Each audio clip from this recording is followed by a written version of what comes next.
IPL 17వ సీజన్లో భాగంగా ఆడిన తొలి మ్యాచ్లో పంజాబ్ మెరిసింది. ఢిల్లీపై 4 వికెట్ల తేడాతో ఘన విజయం సాధించింది. తొలుత బ్యాటింగ్ చేసిన ఢిల్లీ నిర్ణీత 20 ఓవర్లలో 9 వికెట్ల నష్టానికి 174 పరుగులు చేసింది. ఈ లక్ష్యాన్ని పంజాబ్ 19.2 ఓవర్లలో 6 వికెట్లు కోల్పోయి ఛేదించింది. శామ్ కరన్ 47 బంతుల్లో 6 ఫోర్లు 1 సిక్స్ అర్ధశతకం బాది జట్టు విజయంలో కీలక పాత్ర పోషించాడు. శిఖర్ ధవన్ 22, ప్రభ్ సిమ్రన్ సింగ్ 26 పరుగులు చేశారు.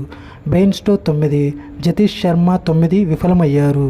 లివింగ్స్టోన్ 38, 2 ఫోర్లు 3 సిక్స్లు, హర్ప్రీత్ బ్రర్ 2 నాటౌట్గా నిలిచారు.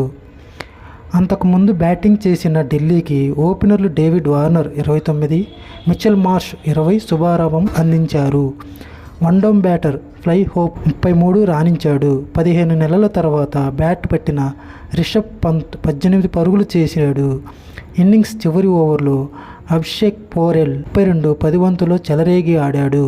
అతడు వరుసగా 4, 6, 4, 4 బాదాడు. పంజాబ్ బౌలర్లో హర్షదీప్ సింగ్ 2, హర్షల్ పటేల్ 2, రబాడా, హర్ప్రీత్ బ్రౌ, రాహుల్ చాహర్ ఒక్కో వికెట్ పడగొట్టారు.